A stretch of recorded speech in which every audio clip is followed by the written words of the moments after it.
कृष्ण कृष्ण कृष्ण हरे हरे, हरे राम राम राम हरे हरे। मित्रों, जैसे कि आप प्रतिदिन श्रीमद् भगवद गीता यथास्वरूप पढ़ते हैं अथवा देखते हैं, उसी को आज हम कंटिन्यू करते हैं।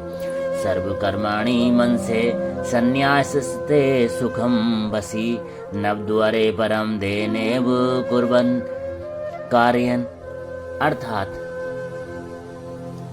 जब देहधारी जीवात्मा अपनी प्रकृति को बस में कर लेता है और नए मन से समस्त कर्मों का परित्याग कर देता, तब वह नौ ग्रह वाले नगर अर्थात भौतिक शरीर में बिना कुछ किए कराए सुख पूर्वक रहता है।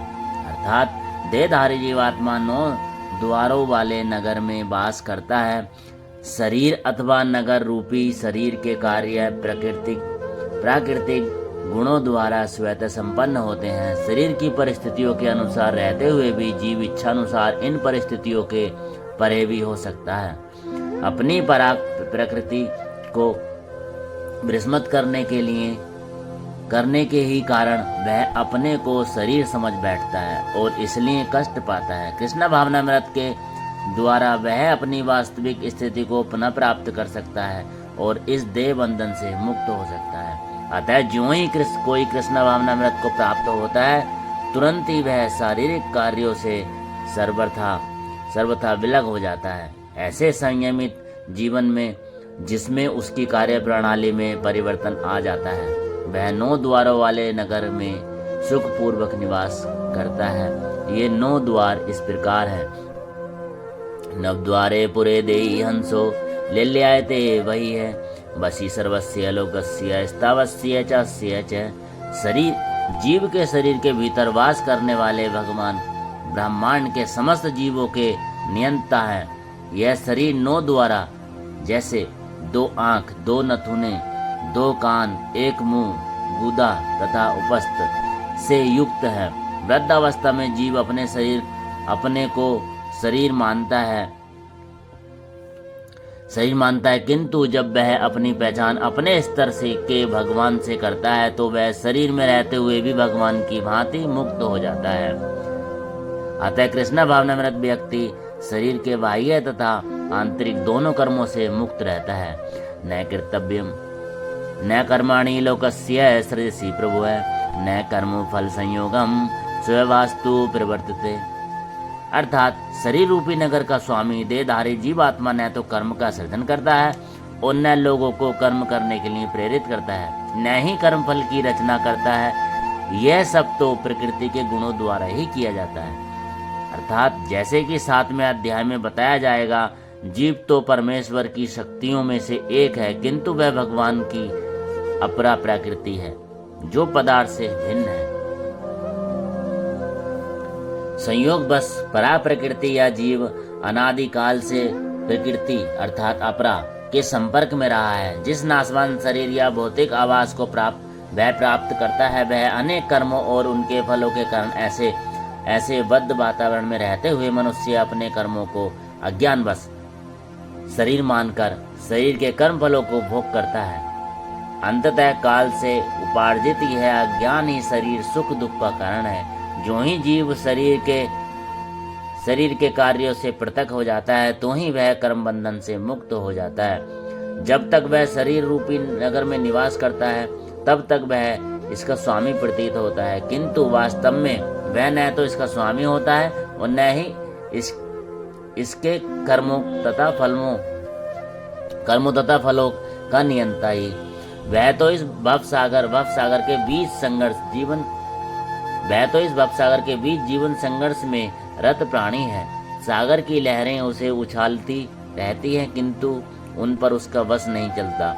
उसके उद्धार का एकमात्र साधन है कि दिव्य कृष्ण भावनामृत द्वारा समुद्र के बाहर आए।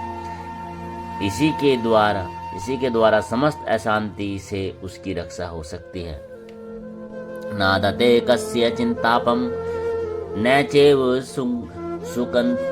सुकृंत विभु, अज्ञानेनावृतं न ज्ञानम तेन मुह्यन्ति जन्त। अर्थात परमेश्वर न तो किसी के पापों को ग्रहण करता है न पुण्य को, किंतु सारे देहधारी जीव उस अज्ञान के कारण मोहग्रस्त रहते हैं जो उनके वास्तविक ज्ञान को आच्छादित किए रहते हैं। ऐसे भगवान कृष्ण अर्जुन को समझाते हुए कहते हैं, विभु का अर्थ है परमेश्वर जो असीम ज्ञान, धन, बल, यश, सौंदर्य तथा त्याग से युक्त है। वह सदैव आत्मतृप्त और पाप पुण्य से अविचलित रहता है। वह किसी भी जीव के लिए विशिष्ट परिस्थिति नहीं उत्पन्न करता, अपितु जीव अज्ञान से मोहित होकर जीवन की ऐसी परिस्थिति की कामना करता है जिसके कारण कर्म तथा फल की श्रृंखला आरंभ होती है। जीव परा प्रकृति के कारण ज्ञान से पूर्ण है तो भी वह अपनी सीमित शक्ति के कारण अज्ञान के वशीभूत हो जाता है। भगवान सर्वशक्तिमान है किंतु जीव नहीं है। भगवान विभु अर्थात सर्वज्ञ है किंतु जीव अणु है। जीवात्मा में इच्छा करने की शक्ति है किंतु ऐसी इच्छा की पूर्ति सर्वशक्तिमान भगवान द्वारा ही की जाती है। अतः जब जीव अपनी इच्छाओं से मोहग्रस्त हो जाता है तो भगवान उसे अपनी इच्छा पूर्ति करने देते हैं, किंतु किसी परिस्थिति विशेष में इच्छित कर्मों तथा फलों के लिए उत्तरदायी नहीं होते। अतः मोहग्रस्त होने से देहधारी जीव अपने को परिस्थिति जन्य शरीर मान लेता है और जीवन के क्षणिक दुख का सुख को भोगता है। भगवान परमात्मा रूप में जीव का चिरसंगी रहते हैं। फलतः वे प्रत्येक जीव की इच्छाओं को उसी तरह समझते हैं जिस तरह फूल के निकट रहने वाला फूल की सुगंध को। इच्छा जीव को बद्ध करने के लिए सूक्ष्म बंधन है। भगवान मनुष्य की योग्यता के अनुसार उसकी इच्छा को पूरा करते हैं।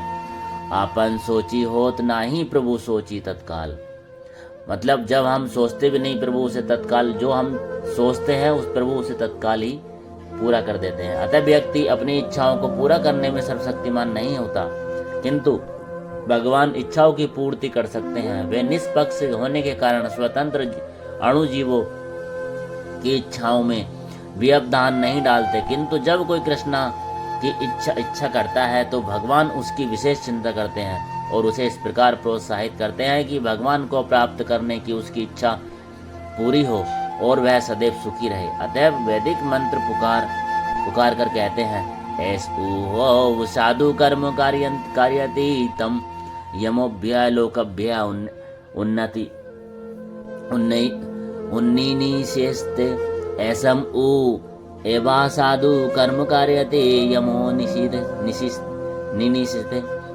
भगवान जीव को शुभ कर्मों के लिए प्रवृत्त करते हैं जिससे वह ऊपर उठे। भगवान उसे अशुभ कर्मों के लिए प्रवृत्त करते हैं जिसे वह नरक जाए।